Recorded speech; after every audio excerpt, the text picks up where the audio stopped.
This show is sponsored by BetterHelp. Yetis, about 4 years ago, I had this breakthrough in therapy. I identified a problem point. Can you remind me, what was that? Okay, Jack, it was moments of transition. Like when my life is going through a moment of transition, I just get stressed. It gets frustrating for me. A transition, like when you and I had to move across the country because we sold our company. We moved from the East Coast to the West Coast, our whole family. That's exactly what I'm talking about. Like that transition, it's tough for me. I have to find a new routine, a new coffee place, a new restaurant, like all that stuff, it bothers me. The best part of that observation is that Nick shared it with me. And I know that transitions are stressful for him, and I can expect that. Well, speaking with a therapist is exactly how I figured that out. The power of those insights you get from therapy is why we want to partner with BetterHelp. BetterHelp, it is entirely online, so you can conveniently fit a therapist into your busy life. Just fill out a brief questionnaire and get matched with a licensed therapist. You're going to be surprised what you learn about yourself, and you're going to wish you'd known earlier. Let therapy be your map with BetterHelp. So visit betterhelp.com/tboy today to get 10% off your first month. That's BetterHelp, HELP.com/TBOY.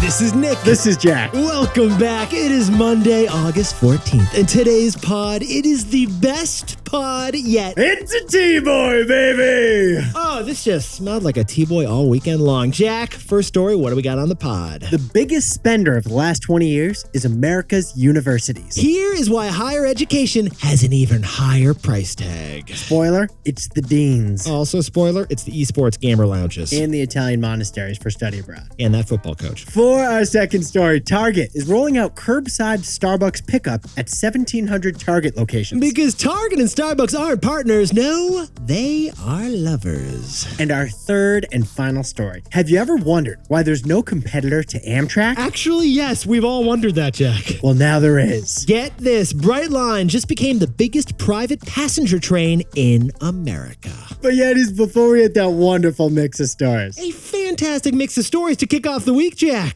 We're flipping it open to Hoarder's Almanac, week 178. Yes, we are. Things we're running out of in this economy. Jack and I have been keeping track for you. Right now, America has a shortage of vacation. Vacation, Yetis. Not a shortage of vacation days. No, a shortage of vacation days taken. Because get this, compared to 40 years ago, Americans are half as likely to take vacation these days. We're half as likely to be kicking it out in Cabo. We're half as likely to turn it off in Tulum. We're half as likely to decompress in the wilderness. Breathe in, breathe. Why are you still on your email? Get off your phone for a second. And here's how we know, Yetis, because every month, the U.S. Census Bureau calls 60,000 Americans at random and asks us how we spend our time. It's actually the same survey they use to calculate the unemployment rate. But they also ask us about our vacation plans. And that is a real thing. That is the vacation rate. And the vacation rate has plummeted by half since 1980. Jack, could you whip out the whiteboard and tell us the numbers on the vacation rate? Every week, only 1.7% of us Americans are on vacation. Every week, only 1.7% of us Americans are out of office. It was twice as high 40 years ago. Yeah, those baby boomers really worked hard, Jack.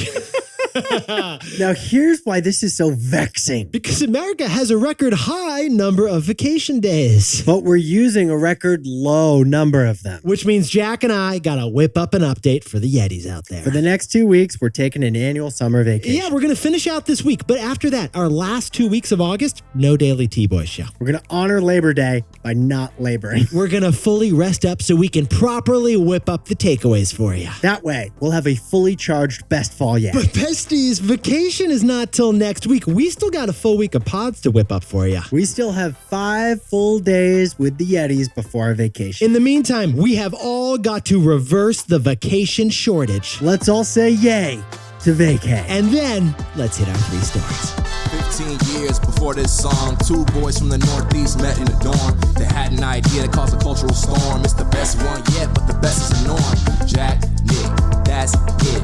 I don't even think they need to practice. 50%, that's a fat tip. T-Boy City on your at-list. If you know, cause we ready to go. We can't wait no more, so just start the show. Start the show. For our first story, why has the price of college soared in the past 20 years?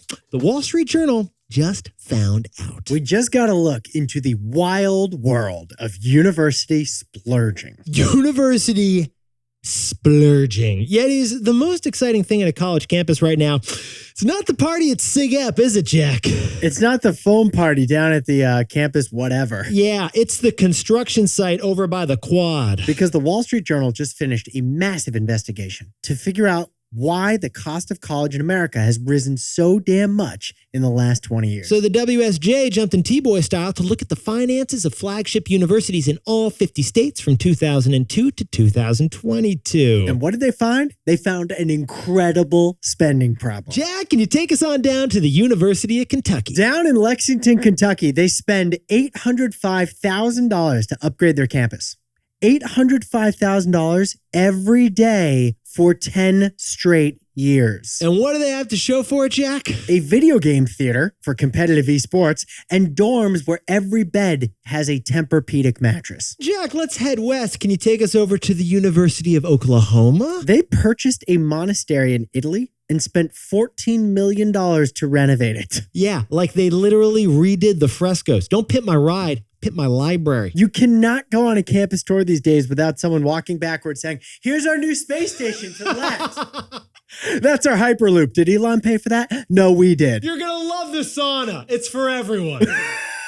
Get this, Yetis. According to the Wall Street Journal, even after adjusted for inflation, those 50 flagship schools averaged 38% more spending than 20 years ago. That's a lot of spending. And how do they pay for that higher spending over those 20 years? Well, Jack, they didn't pay. You paid for it. Correct, because the universities all increased their tuitions and fees by 64% on average. In fact, the Oklahoma Sooners jacked up the price of tuition by 166% over the last 20 years. Now, we should point out, besties, the schools do have a defense. The schools say that they had to increase their tuition because they were getting less state support. Yeah, state legislatures have cut public support for their public universities, so they needed to get the cash from somewhere. But Yetis, if these universities are strapped for cash, they're not acting like it. No, they're not, because according to the numbers, half of university spending actually goes to the faculty, the staff, and the coaches. And at the University of Florida, the flagship University of Florida, they have 160 assistant deans, associate deans, and executive deans. The University of Florida literally made an alligator a dean. I heard they just hired a dean. With your fee. Yetis, in 43 states in America, the highest paid state employee isn't even a dean. It's the football coach or the basketball coach of the public university. And that's after they built a new gym/dance hall/food court with a meditation room and a Jamba Juice. Yetis, this adds to the reckoning for big education in America. Last month, we got that Harvard report about elite schools giving huge admissions boosts to the wealthy. And now we have a Wall Street Journal report that your student loans actually went to dozens and dozens of deans and a brand new dance hall with the Jamba Juice. Jack, can I get you a massage before that 2 p.m. calculus class? I'm sorry, it's booked. So, Jack, what's the takeaway for our buddies who are everyone running a university? Don't blame the schools, per se. Blame the boards. Yetis, who's actually responsible here? Well, it's the Board of Trustees, the Board of Regents, or the Board of Chancellors. That was weird. Or the Board of Chancellors. Whatever the university calls its board, it's the board's job to approve big decisions, and they're supposed to provide oversight on things like spending. Okay, but this was wild. According to research the Wall Street Journal cited, boards of these schools approved 98% of the cost increasing plans. So 98% of the time that a board was presented with a spending plan that boosted spending big time on campus, 98% of the time the board said yes. Debit or credit, both. Yetis, the University of Kentucky spent $4 billion to add bells and whistles to their campus, even though they're in one of the poorest states in the United States. And of the 16 board members, only one voted against the spending plan. Each of these universities has a provost. They need themselves a novost. Yeah, because right now, it's not an oversight board. That is an undersight board. For our second story, Target's newest product is actually curbside Starbucks delivered to your car. Because you shouldn't fight habits. No. You should hug them. I know you're always cold and you kind of just warmed yourself up, didn't you, Jack? Yeah, I did. I'm rubbing my arms right now. But Jack, before we talk Target, let's talk TMZ. The biggest celebrity couple, Brangelina, do you think? Would we go with that? Bennifer? Actually, Jack and I think the biggest celebrity couple is Stargate. Or perhaps you prefer Tarbucks. Because Target stores have had Starbucks inside of them, that sounds wrong, since 1999. And now the vast majority of Target's 2,000 locations have a Starbucks baked in there. I mean, Jack, let's talk about this couple, Starbucks and Target. They've been living together for 24 years, cohabitating. Last year, 170 million Starbucks beverages were served at Target. That's like $1 billion of beverages at Target. In fact, Target and Starbucks are so close that Starbucks baristas working within a Target, they're not actually Starbucks employees, they're Target employees. At this point, just put a ring on it, Jack. Jeddies, this is the most committed long-term relationship in business today. This is the John Legend and Chrissy Teigen of the business world. And here's the news. 1,700 Tarbuckses are adding Starbucks drive-in features starting right now. Now, we should point something out, Yetis. We're not talking drive-through. Jack said drive-in. Yeah, drive-in is Target's word for curbside pickup. Which, Jack, this means we should sprinkle on a little more context here. Yeah, a Target employee wearing a Starbucks outfit is going to bring a Starbucks drink to your car, which is sitting in a Target parking spot. If that sounds crazy, the numbers show it makes a lot of sense. Because Starbucks has already been testing this feature at 250 locations over the last 6 months. Target, they added Starbucks curbside pickup, and it turns out it didn't just sell more Starbucks. Making Starbucks drinks really convenient resulted in Target sales growing too. Get this. Customers who ordered Starbucks pickup bought 20 to 30% more from Target compared to before. Convenient Starbucks, more Target. That was the result. Can we talk about your evening routine when you're leaving the studio and heading home, my friend? Yeah, on Monday, I stopped by Target for a Starbucks iced latte and also some diapers. But then, Jack, I checked your diary. On Tuesday, you stopped by for a shaken espresso and that evening boost at Target, but then you also bought the chicken for dinner. Man, this drive-in's so easy. On Wednesday, I snagged a decaf espresso without getting out of my car. I might as well have the barista bring me a deodorant, too. Because, Yetis, the baristas are handing you both your venti latte and your Target bag of goodies. And the convenience of the Starbucks drive-thru, it has people stopping by Target way more often than they otherwise would have. So are we going with Stargate or Tarbucks? Tarbucks for sure. Tarbucks is great. I love it. So, Jack, what's the takeaway for our buddies over at Tarbucks? Don't fight the customer's habit.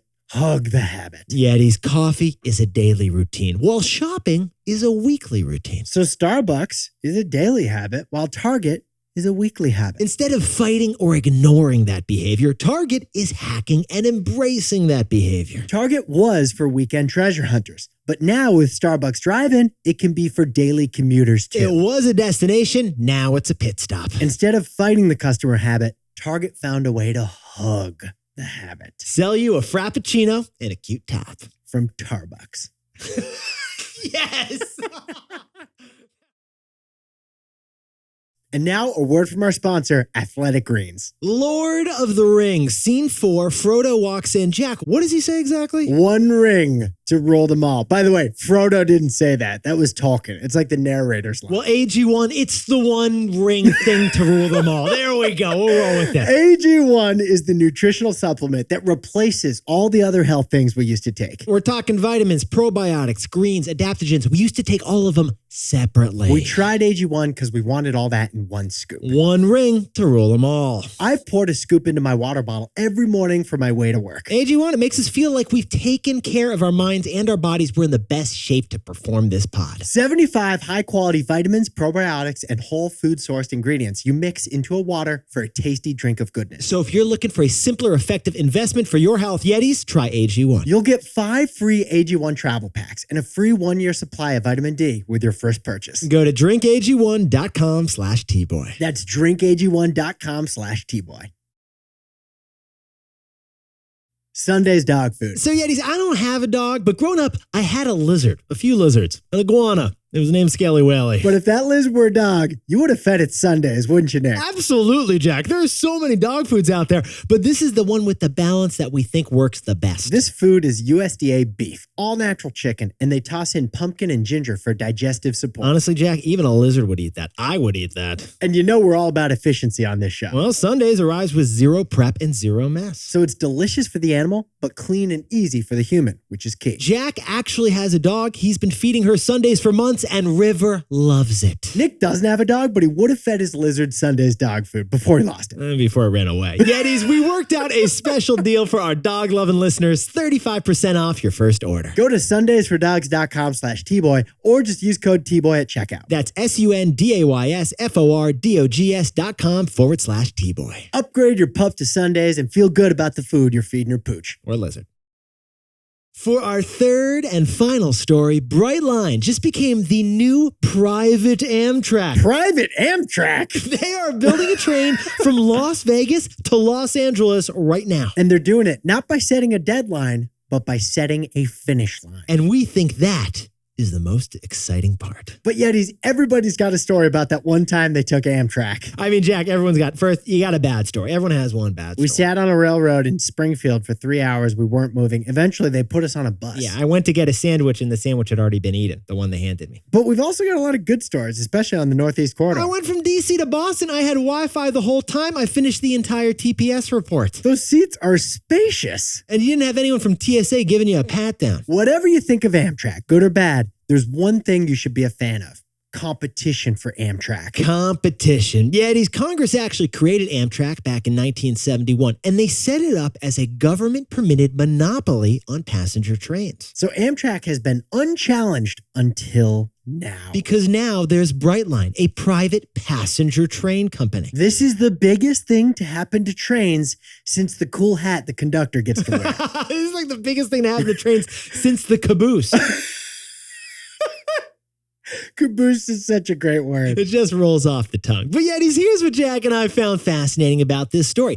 The biggest competition for Brightline isn't actually Amtrak. No, Brightline's competition is driving and flying. Brightline's competition is travel alternatives. Here's the interesting thing. Brightline focused on one very particular type of trip. Trips that are too long to drive, but too short to fly. For example, in 2018, they opened Miami to Palm Beach. Brightline already exists. They already have trains that leave every hour from Miami, going 79 miles an hour up the coastline to Palm Beach. And this fall, they're expanding that Miami line to Orlando. And the speeds are going to pick up to 130 miles per hour on that leg of the trip. And then, Jack, what's the eventual goal down in Florida? Tampa Bay. They're going to have a Tampa to Miami railway, the new Tamiami Trail. Is that the new Alligator Alley? It's the new Tamiami Trail, Nick. But Yetis, in 2028, they're biting off something even bigger. Westward expansion. Yeah, a second line that connects Los Angeles to Las Vegas, two of the biggest economies in the country. Yep, and the states of California and Nevada just asked the federal government for a grant to offset the $12 billion cost. But either way, they break ground this year on the Los Angeles to Las Vegas line. Wait, Jack, you hear that? That means it's time for our takeaway. So, Jack, what's the takeaway for our buddies over at Brightline? Deadlines motivate. Finish lines inspire. Yetis, Brightline is about to break ground on that Brightline West, connecting Los Angeles to Las Vegas. And the train's going to be 50% faster than in Florida. It's going to hit top speeds of 186 miles an hour. This thing's like a Japanese bullet train, all electric, but in America. But Yetis, we think the real beauty of this project isn't the speed, it's the deadline. The deadline is 2028. And Jack, why do we think a deadline is such a beautiful thing suddenly? Because 2028 is when Los Angeles hosts the 2028 Summer Olympics. And they want this train to deliver people from Las Vegas to the opening ceremony. Yetis, for such a huge project to get done, motivation isn't enough. To make an iconic, an arduous, a complex project happen, stakeholders need inspiration. Finished by 2028. That's a deadline. Finished by the Olympics, that is a finish line. Jack, can you whip up the takeaways for us to kick off the week? American universities are recklessly spending, and it's driven tuition up by 64%. Who's to blame? The boards. They're not doing oversight, they're doing undersight. For our second story, Starbucks is already inside Target. Now they'll bring Starbucks outside of Target to your car. Yeah, these Target's not hating the habit, they're hugging the habit. And our third and final story is Brightline. This is the private Amtrak. They're already in Florida. They're coming to LA by 2028. Here's the beautiful thing. They don't have a deadline, they have a finish line. Yetis, this pod's not over yet. Here's what else you need to know today. First, Sam Bankman-Fried, old SPF. His bail has been revoked, and now he is actually literally in jail. And as a reminder, he took customers' deposits and then bought homes in the Bahamas for himself and his family. And second, a new Reuters poll shows that 28% of workers use ChatGPT regularly at work. Even though only 22% said their employees allow ChatGPT. And finally, Jack, can we talk about Amazon's newest product? You can order a product on Amazon and get it delivered without a box. Just like the basketball, just the item. We call it naked shipping, and we've been asking for it for years. 3 years ago, we said Amazon should launch naked shipping to reduce the amount of boxes that we all waste. 3 years ago, we forgot to trademark naked shipping, Jack. But at least it's happening. Now, time for the best fact yet. This one sent in by Jason Raymond Werner in Portland, Oregon, who's also the birthday boy. We've all eaten a delicious Triscuit cracker. But get this, the name Triscuit is actually a portmanteau of two different words. Triscuit comes from the word electricity. And scut comes from biscuit. Triscuit. Because Triscuit crackers were the first cracker to be baked by electricity. So it's the electricity biscuit. And that's a finish line. Yetis, you look fantastic to kick off the week. Jack and I still got 4 more days with you before vacation. I got a feeling they're each going to be T-Boys. And if you've got the best fact yet before vacation, we want to get it on the pod. We have a link on our website for you to send in submissions. tboypod.com, Jack and I will see you there. That's a finish line. No, Jack, that's a caboose. And before we go, happy birthday to a couple of Yetis, Diego and Camilla Lester, both turning 5 over in Spokane, Washington. And happy birthday to Trixie Cruz Pay. And welcome to California. And Nariman Hashemi, happy birthday up in Toronto, Maple Leaf, Canada. And a big shout out to Chicago for the birthday of Michael Air Jordan. And Hannah Milliron is celebrating some wins because she just passed all the sections of her CPA exam. And congratulations to Diego for landing that sweet new job at McKinsey down in Bucaramanga, Colombia. And Claire Atkinson, happy first day of Miami Law School. Have fun over there. Take a Brightline. Congratulations to Chris and Pallavi for having a new boy, Joel Oakley, in Vista, California. And congratulations on 1 year of running Sonata Design Company to Jacob Perry. And happy anniversary to Serge and Gabby Ainu in Bear, Delaware. Celebrate that win. And that's a Finnish caboose. This is Jack. I own stock of Amazon. I don't think we've ever come full circle more times. And now the pod just starts over. Oh my God, Jack, that was brilliant. A Finnish caboose.